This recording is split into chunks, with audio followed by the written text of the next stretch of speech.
Est-ce que les développeurs ont arrêté d'apprendre à coder? Ou est-ce que le marché de l'apprentissage du code, notamment sur YouTube, est en plein déclin?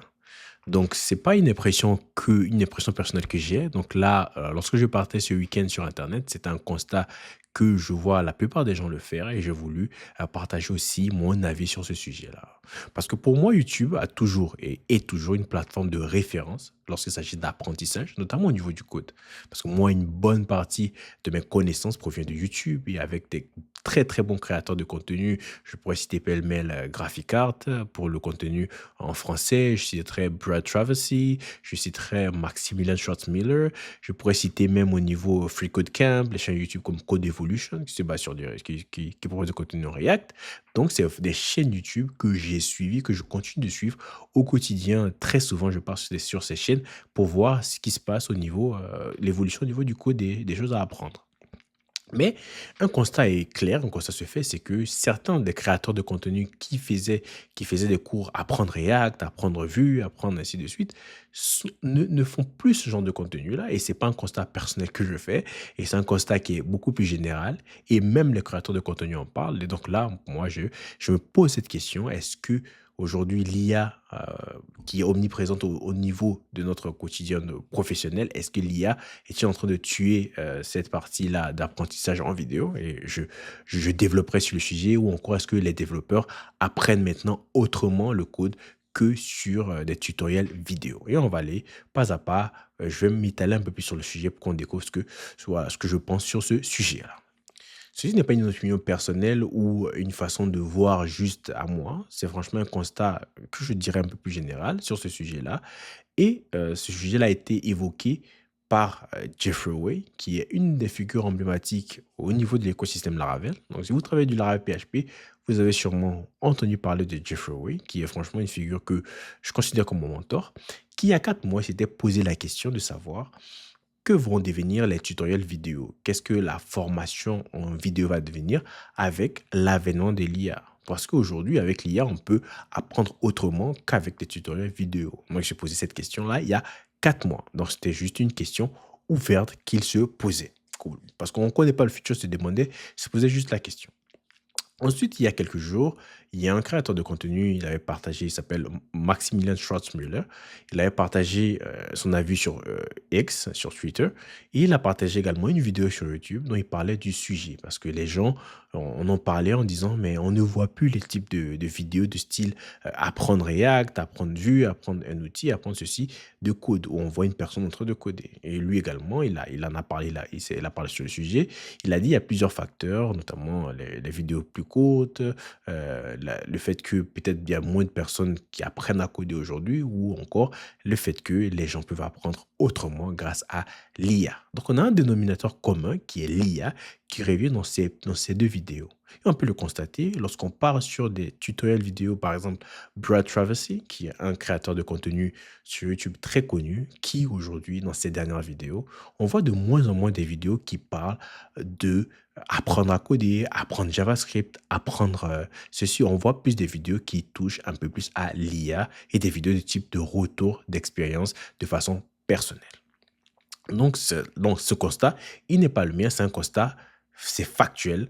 La création de contenu qu'on connaît, qu'on a connu de 2000, je sais pas, 2014, 2017, jusqu'à présent, jusqu'à 2022-2023, a changé, et on n'a plus l'apprentissage de façon traditionnelle avec des vidéos sur YouTube. Maintenant, on a de moins en moins ce genre de vidéos. Et est-ce que c'est l'IA qui est en train de tuer ce genre de vidéos? Et on va se pencher un peu sur le cas de l'intelligence artificielle. Penchons-nous sur le cas de l'IA qui est en train de transformer la façon dont on travaille et on apprend. Je prends un exemple. Lorsque dans le temps, en 2017, 2016, 2015, lorsque je vais apprendre quelque chose, mais jusqu'à même 2020, lorsque je vais par exemple implémenter une feature ou implémenter une fonctionnalité qui n'est pas dans le langage de programmation que je connais, qu'est-ce qui se passait? C'est que je pars sur YouTube, je tape apprendre par exemple Python, je regarde une vidéo de 30 minutes, voire 1 heure, ou encore je pars sur la documentation officielle, je passe 40 minutes à lire sur du Python, et après je viens maintenant appliquer cette connaissance que je viens d'apprendre, soit sur YouTube ou soit sur de la documentation. Et maintenant, donc je passe par j'apprends d'abord, ensuite j'applique à mon contexte.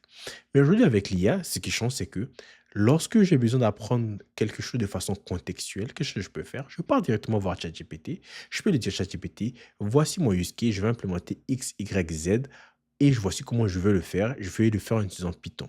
Et qu'est-ce que tu peux me proposer? Qu'est-ce que je dois connaître pour implémenter cette fonctionnalité-là?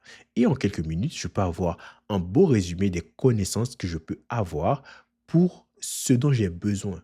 Avant, on avait une connaissance plus générale.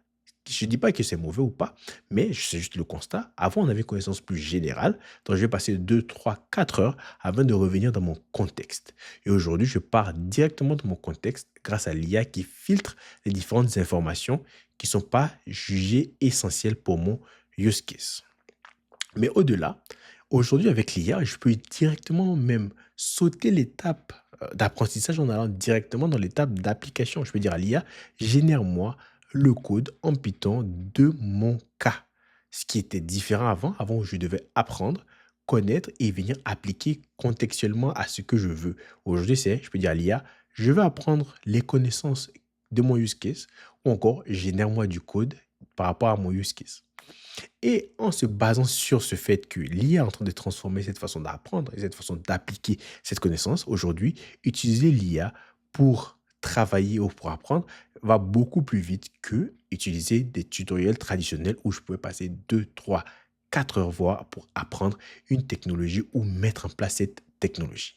Donc, dans ce sens-là, l'IA est en train de révolutionner ce marché, en train de changer ce marché, en train de le tuer, je ne sais pas, mais il est en train de révolutionner cette façon de voir et cette façon de faire. Mais je ne mettrai pas tout sur l'IA. Moi, je ne pense pas que c'est uniquement l'IA qui est en train de changer ce marché-là, mais également les différents types de formats de vidéos, parce que les gens sont plus attirés par les vidéos de type court, plutôt les vidéos courtes, les shorts, les TikTok, qui voient qui génèrent beaucoup de vues également, contrairement aux vidéos d'apprentissage de façon classique. Voilà, donc les gens veulent vite apprendre et vite appliquer ce qu'ils apprennent. Donc je pense que les gens regardent de moins en moins de vidéos longues, plutôt des vidéos où on va voir qui sont plus courtes. On peut le voir sur TikTok lorsqu'on part, on voit que ce genre de vidéos, même des genres de vidéos techniques, même techniques, ce genre de vidéos génèrent beaucoup plus d'interaction que des longues vidéos, des longues séries d'apprentissage. Mais au-delà, il y a aussi les types de vidéos qui sont des vidéos d'entertainment. C'est-à-dire qu'une personne va venir dire, OK, quelle est la roadmap pour devenir cloud engineer? Quelle est la roadmap pour devenir développeur? Quelles sont les technologies à apprendre pour être développeur en 2026? Ce genre de vidéos également continuent d'attirer aussi du monde. Donc, comment utiliser l'IA, comment utiliser Cursor, comment utiliser, comment bien prompter. Ce genre de vidéos attire, franchement. Et on veut voir que certains créateurs de contenu ont même shifté. J'avais donné l'exemple de Brad Tracy qui, dans ses dernières vidéos, on voit plus de vidéos sur ce sujet. Même sur la chaîne Free Code Camp, on voit plus de vidéos sur ce sujet que des vidéos juste apprendre à coder. Franchement, ces derniers temps, on a plus de vidéos d'entertainment qui marchent sur les chaînes YouTube que des vidéos d'apprentissage à coder. Et ça, c'est factuel. Ce genre de vidéos attire plus et les créateurs de contenu vont vers où il y a de l'attraction plutôt que mettre de l'effort de l'énergie sur des vidéos qui ne généreront pas de vues. Et moi, je me pose deux questions et j'ai deux inquiétudes sur ce sujet. Donc, la première inquiétude, c'est la compétence. Est-ce qu'on est toujours compétent ou est-ce qu'on sera toujours compétent à la longue? Pourquoi? Parce qu'aujourd'hui, comme je l'ai dit, il y a deux catégories de personnes. Il y a la catégorie des gens qui vont aller apprendre grâce à l'intelligence artificielle et il y a une catégorie qui vont juste appliquer les connaissances sans comprendre ce qui se fait derrière l'intelligence artificielle. Et surtout, je pense notamment aux juniors. Une chose était que lorsqu'on avait besoin, en 2017, 2018, 2016, donc lorsqu'on avait besoin d'appliquer une connaissance, on devait d'abord apprendre la technologie et on l'applique ensuite. Aujourd'hui, on peut sauter l'étape d'apprentissage et l'appliquer sans même comprendre, sans même aller en profondeur. Donc, mon inquiétude est, est-ce que à la longue, on va pas se retrouver avec des personnes n'ayant pas une grande expertise sur les sujets, mais qui savent générer du code et générer de l'application? Bien sûr, on va vite, mais est-ce qu'on n'aura pas l'illusion de la compétence sans avoir la compétence? Parce que si le constat est que les gens apprennent de moins en moins, ben, c'est que les gens connaîtront de moins en moins, parce que c'est de la connaissance que vient la compétence. Ou encore, peut-être que je me trompe, que les gens ont trouvé d'autres moyens d'apprendre et qu'ils apprennent autrement. Mais moi, j'ose espérer que tout le monde continue d'apprendre. Mais je ne dis pas que l'IA, elle est mauvaise. Moi, j'utilise l'IA au quotidien.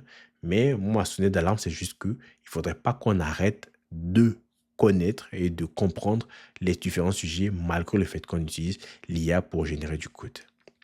Et le deuxième élément de mon inquiétude, c'est également est-ce que à la longue, on aura toujours du contenu gratuit sur Internet, sur YouTube notamment?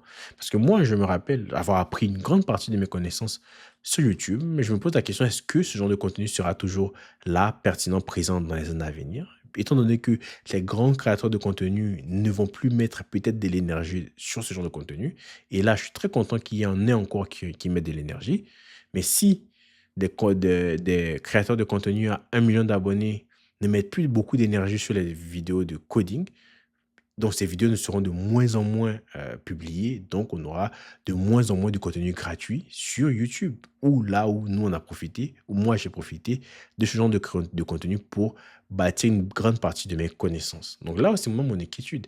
Est-ce que les futurs développeurs, les futures personnes qui vont travailler dans la tech, est-ce qu'ils auront toujours accès à ces connaissances-là, à ces compétences-là que on a eu 2010, 11, 12 jusqu'à 2022, 2023. Donc là, c'est vraiment mon inquiétude, une question ouverte sur ce sujet-là. Voilà, donc si, moi je vous pose la question à vous qui regardez, quelle est la dernière fois que vous avez regardé un tutoriel vidéo de A à Z ou une formation vidéo de A à Z, ou aujourd'hui, comment est-ce que vous apprenez les différentes technologies? Donc n'hésitez surtout pas à mettre en commentaire, on peut également en discuter. Voilà. Donc c'était juste mon sujet aujourd'hui, c'était une réflexion par rapport à ce qui s'est passé contextuellement. Donc c'était juste une question de savoir est-ce qu'aujourd'hui l'apprentissage vidéo est en train d'être est à un déclin aujourd'hui sur Internet. Voilà. Donc on va se retrouver dans une prochaine vidéo. Merci également, merci beaucoup d'avoir suivi. N'hésitez pas à mettre un commentaire, à donner votre avis sur le sujet et on va se retrouver dans une prochaine vidéo. Happy coding!